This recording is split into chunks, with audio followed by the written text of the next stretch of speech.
Marlène et Jean-Claude te présentent pour 2026 la série qui s'intitule « Voici, il vient ».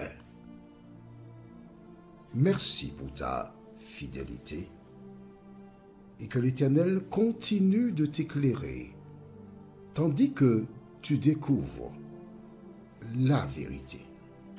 Que l'Éternel continue de te bénir tandis que nous découvrons la vérité. Aujourd'hui, notre thème est « Ton Fils ». La réflexion se fait autour de Luc 15, versets 25 à 31. Luc 15, versets 25 à 31.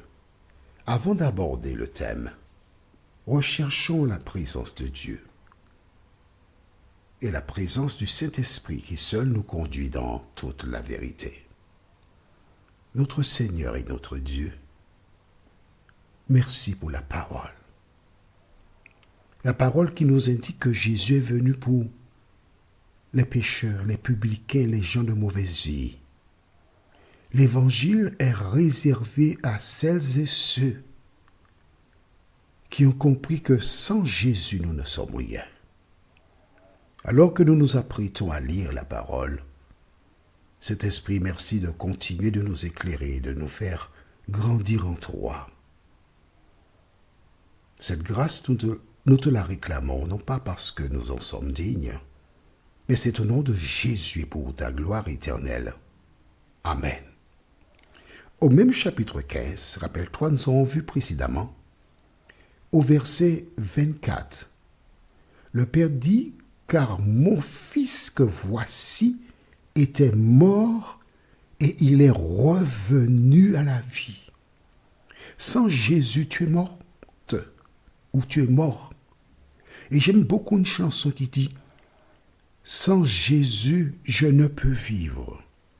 Je n'ose faire un seul pas.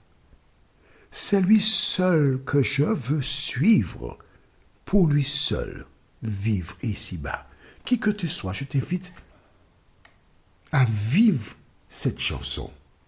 Alors, aujourd'hui, nous allons lire à partir du verset 25. « Or, le fils aîné était dans les champs. Lorsqu'il revint et approcha de la maison, il entendit la musique et les danses. Il appela un des serviteurs et lui demanda ce que c'était. Le serviteur lui dit « Ton frère est de retour et ton père a tué le veau gras parce qu'il l'a rencontré en bonne santé. » On s'arrête ici. Hein? Le frère aîné est parti. La Bible déclare qu'il a toujours été dans la maison, lui.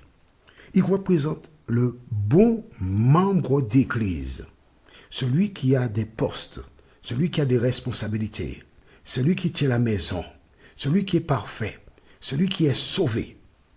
Et quand il revient, il entend de la musique. Il voit des serviteurs qui passent avec des plateaux. Il y a du gâteau, forêt noire, pain doux, cake, black cake, aïe, aïe, aïe. Boisson, qu'est-ce qui se passe? Mon papa n'est pas mort puisque les gens se réjouissent. Mais qu'est-ce qu'il y a là? Il n'entre pas. Il reste dehors. Il attrape un serviteur. Et qu'est-ce qui se passe ici là? Dis-moi. Dis mon cher, ton frère, ton petit frère est revenu. Et parce que ton père l'a trouvé en bonne santé, là tu es le veau gras. Et il a fait une fête pour lui. Mes amis, quelle est la réaction du frère aîné? Non. Quelle est la réaction de certains membres de communauté lorsqu'une personne a passé un séjour en prison et retourne à l'église? On va prendre ça ainsi, pour être pratique. Quand il entend cela, mes amis, verset 28, il se mit en colère et ne voulut pas entrer. Maman. Parce que le criminel est revenu à la maison, papa a fait tout ça pour lui. Je ne refuse d'entrer. Attention, écoute-moi bien. La fête organisée par le Père représente la grande rencontre que Jésus organisera pour ses enfants sur la nouvelle terre. Mais lui refuse d'entrer. Voici quelqu'un qui a toujours été dans l'Église, mais qui n'a pas les sentiments qui étaient dans le Père. Toujours dans l'Église, mais qui ne connaît rien à Dieu. Il est en colère. Et il le fait savoir. Alors un serviteur va voir le Père, dire, monsieur, il est dehors là. On va l'appeler Jean-Paul. On va dire que le plus petit s'appelait Jean-Claude, qui est revenu, et puis il y a Jean-Paul. Non, on va l'appeler Jonas. Jonas est dehors. Il a dit qu'il ne veut pas entrer parce que Jean-Claude est revenu à Jésus. Il est en colère. C'est pas possible. Comment est-ce possible? Alors, toujours verset 28, son père sortit et le pria d'entrer. D'accord? Le père sort et le prie. Viens, entre. Le père le supplie littéralement. Viens, entre avec nous. Viens nous réjouir. Mais verset 29, il répondit à son père. Voici, il y a tant d'années que je te sers, sans avoir jamais transgressé tes ordres. Et jamais tu ne m'as donné un chevreau pour que je me réjouisse avec mes amis. Et quand ton fils est arrivé, on s'arrête là, ton fils, pas mon frère, non, ton fils. En créole, il y a une expression pour ton fils que j'aime beaucoup. Yeshua, c'est ton fils, la même chose en français, Yeshua. Ce qui veut dire beaucoup de choses. Yeshua, c'est ton fils en français. Quand ton fils est revenu, c'est dur, oui, ça. C'est dur. Ouais. Celui qui a mangé ton bien avec des prostituées. C'est pour lui que tu as tué le veau gras.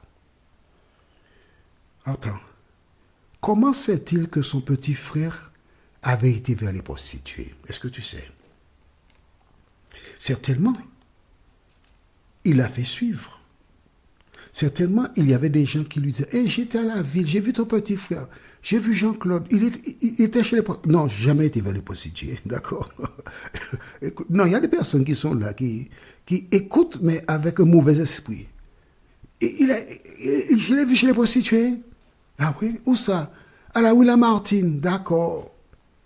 Et qu'est-ce qu'il a fait? Il n'a rien fait. Il a gardé ça sous le coude. Et quand il y a commission de nomination, quand il y a l'occasion, à ce moment, il expose, oui, Jean-Claude était chez les prostituées, il était digne. Je ne veux pas me trouver là où il se trouve. Est-ce que ça t'arrive de faire comme le frère aîné? Jésus n'a pas raconté cette parabole par hasard, non? Pour faire gentil, pour faire beau, non? Il est en train de dire qu'il existe deux catégories de personnes. Celles et ceux comme le fils aîné, qui sont légalistes. J'ai toujours observé la loi, j'étais à l'église, j'ai fait ci, j'ai fait ça, j'ai payé la dîme, etc. J'ai jamais péché. Et puis l'autre qui est parti, qui a été trompé par l'ennemi, qui revient. Et celui qui a toujours été à l'église est là pour critiquer, condamner, raconter le passé de celui qui retourne à Jésus pour le descendre, pour le détruire. Il n'y a que deux chemins. Celui de la vérité et celui de l'erreur. L'attitude du frère aîné, malheureusement, c'est celle que beaucoup de personnes adoptent. Mais si tu agis ainsi à l'endroit de ton frère, de ta sœur, tu es comme cet homme. Que fait le Père? Parce que c'est touchant quand même. Hein? Je relis verset 30 pour 3. Et quand ton fils est arrivé, celui qui a mangé ton bien avec des prostituées, c'est pour lui que tu as tué le veau gras. En clair, je mérite, pas lui. Mais qui es-tu pour savoir ce que le Père doit faire. Pourquoi juges-tu ton frère? Lisons la suite au verset 31. Mon enfant, lui dit le Père. Regarde bien, il appelle mon enfant. Il est affectueux. Lui dit le Père, tu es toujours avec moi, et tout ce que j'ai est à toi. Mais fallait bien s'égayer et se réjouir parce que ton frère que voici était... Il dit que voici, donc le frère est venu près de lui. Ton frère que voici était mort et qu'il est revenu à la vie parce qu'il était perdu et qu'il est retrouvé. Et c'est fini là. C'est fini. La Bible ne nous dit pas s'il est rentré ou resté dehors, mais ça sous-entend qu'il est resté dehors, qu'il est perdu. Je m'adresse à toi, qui fais partie d'une communauté religieuse. Si tu as le comportement du frère aîné, tu es perdu. Ce que Dieu attend de toi, c'est que tu fasses preuve de miséricorde et que tu aimes ton frère, quel que soit ce qu'il a pu faire. C'est ça l'amour de Dieu.